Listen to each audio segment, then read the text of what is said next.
Day 100. Whoop whoop. It started off at 5 in the morning when we had the worst taxi driver in my entire lifetime. I almost threw up multiple times on the person, and it was beautiful. And the aqua bands couldn't save me at that point. Anyways, we finally got to the airport after his 2-foot driving. And, 1 foot on the gas, 1 foot on the brake, all the way. And 20 in miles, traffic. 20 kilometers under the speed limit. Okay. So The first slow driver we had in Korea, it was hysterical. It was totally hysterical. She was laughing the entire freaking time. Dude was looking in the side view mirror like, what is she laughing at? And I was just holding my breath, just trying not to do anything. Well, plus we were already like 20 minutes late to begin with because it took 15 minutes to get the cab there because we needed an XL cab to afford our luggage. Whatever. Anyways, we got to the airport, and then there was a 50-50 chance our luggage wasn't going to make it to China. And then after that whole situation... It wasn't that. It was that they make you sketch. stay... It was askew. They make you stay at the counter until your stuff passes through X-ray. So they say, we're taking your bags, wait 5 minutes. If you don't hear your name, then go to the gate. And so... We wait 5 minutes. We go back to the counter and was like, we didn't hear our name, but like... Or no. We were like, just making sure, are we good to go? And he was like, did you hear your name? And we were like... Well, how do you pronounce it? Yeah. Well, first of all, nobody in America can get McCullough right. I can only imagine how they would say it in Korea. So anyways, there was that. We finally got on the flight. No, there was other things that happened. So we were rushing to get to the gate because, first of all, nobody was at the counter when we got there because we were that late to the airport. And then we got through security, no problem. And we had enough time to get like a coffee and a pastry or something. And we stop and I get a hot coffee and I forgot what you got.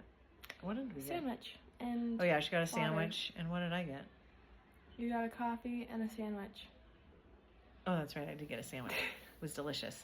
And then we walk to the gate and everybody's lining up. There is no like zone anything. It's just like the plane is ready for boarding. Everybody get in line. So we get in back of this line. And the lady's coming around to check passports and boarding passes. And she turns to me and she said, is that a hot coffee? She said, is that a hot drink? And I said, yes. And she's like, we don't allow hot drinks on the plane. I was like, okay. So after that situation, we finally got on the plane. We were seated separately and we taxied for like a half an hour because they had to defrost the plane. Yeah, and then we finally got in the air, and then like almost an hour in, they gave us food. They gave us a free meal, which I appreciated. And the seat it was actually a carbo load, let's just say. There wasn't a protein to be had except there was yogurt, which was small and not very much protein. But it was delicious.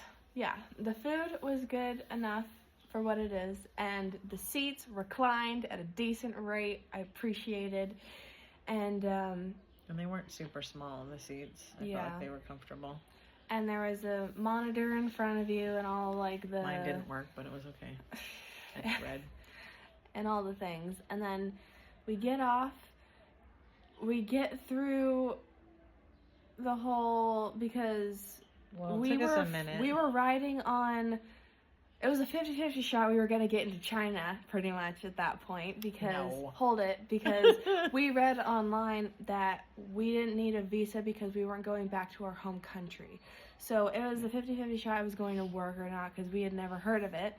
No, definitely we were going to get in. It's just that China, it used to be without a visa, you had 120 days or 120 hours that you could be on Chinese soil without a visa, and they just released 240. So 10 days or less, you got to get out. And then you can't go back to where you came from on that like release or certificate or whatever. You like if we were going to go back to South Korea, they wouldn't let us do 240 hours. I don't know, I'm not 100% sure what that's about, but anyway, it doesn't matter. So we had to sign up for it right before we went through customs, which had its own little challenges, but we worked it out. And now we will skip to the part 2.